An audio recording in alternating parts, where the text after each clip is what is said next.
Once again, little shout out to Maggie, Grace Clark, as we're brewing this thing. Pils is a simple beer. I think it's why it's enjoyable to brew, do reps with, really try and dial in. I'll try to give you another angle on this too. Boom. You can see our grain and water now dropping, our rake mixing it up. Ooh! Oh! Hey! Hey, and just a quick note, I almost never remember to do this stuff, but if you are enjoying the content, please give a like and a sub. We're getting lots of good interaction on the site, but I think only 40% of the people that are watching videos are subs. So please sub up. Sub up, boy! My grain is running a little fast right now, and I know that because all my grain is still hydrated, but it's almost kind of starting to stick a little closer to the surface. So actually what I'm going to do is I'm gonna close, I'm gonna feed that water out the hair and grab my brew log. Gonna get the brew log, Josh, get the brew log. Which one of these pens works? One doesn't. Brew log. Full recipe and tasting on this beer will be given at the end. So please stick forward to the last video in this series. Are we gonna go into one today, Josh? Sure, okay. It's a little non-committal on Josh's part. We're gonna say 7:15 is our mash-in time. It was a couple minutes before, but I mean, you know, we were looking great. And you are gonna see me dosing in some 75% food grade phosphoric acid. And there's actually a mix.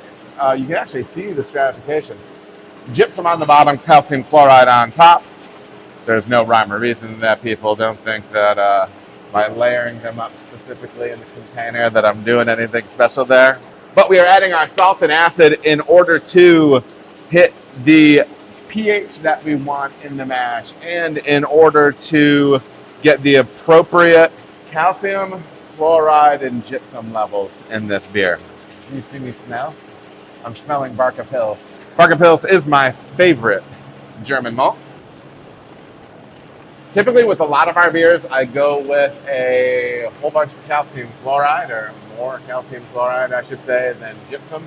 But this is a beer that we're pretty equal with. I like to push the gypsum up in these beers a little bit, maybe not to the super high levels that you might find for original water sources or whatnot. But to be honest, I'm not even super well schooled on the breakdown of traditional water sources.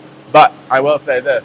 I do have about 100 finished parts of chloride and not gypsum, but sulfate in this beer.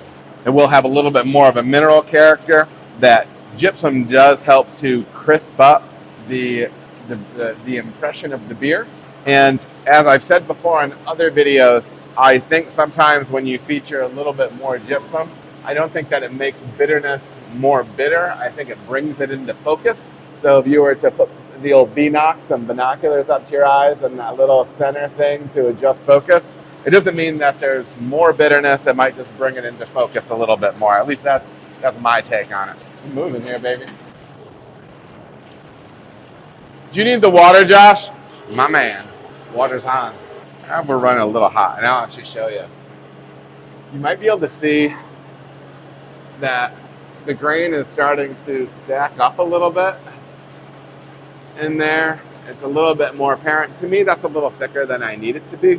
So I will go ahead and slow down that grain a little bit. I have plenty of water going into this, so I don't need to get too wild trying to make sure that I get all of my grain in before I'm out of water. I'm mashing in at 2 quarts per pound. It's on the higher side. I'm looking to leverage some information that I got from Vinny Cilurzo on a craft beer and brewing podcast. That was excellent, where he was reminding us that we can be leveraging our mash to potentially make a little bit more fermentable beers, and not just with temperature, but also with mash thickness. He's saying that the more water to grist, so I'm close to 2 quarts for 1 pound of grain. I normally do 1.5. Some people do 1 to 1.25. So the thinner you make that mash, or the more water, the more fermentable that wort can be. And the thinner you make it, the more long chain sugar or less fermentable it will be. Obviously keeping in mind temperature of the mash and everything like that. We're looking pretty good here though, folks. We are 250 gallons in, according to the handy dandy flow meter. I'm going up to 385. That is not counting the 55 that I put in before. I just heard my grist hopper thump a little bit, and that usually means that I'm getting a little bit lower on grain. So I'm gonna check that. Yeah, I can hear it. I can hear it. Splashing. Splashing. So once this grain drops through, I like to thump the grist case a little bit, make sure I've got everything out of it, like this.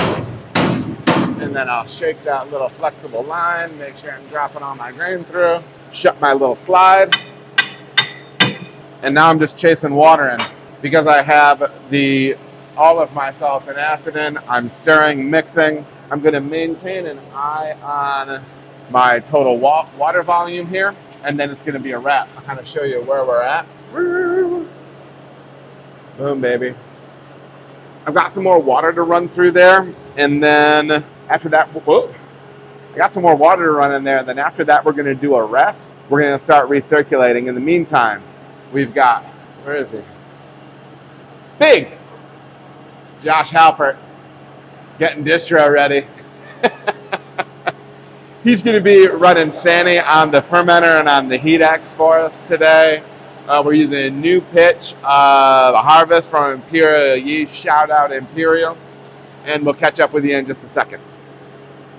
All right, everybody, thank you so much for watching. If you feel as if you got any value out of the video, please like and subscribe. There are also other videos that you can watch. They're gonna maybe be over here or over here.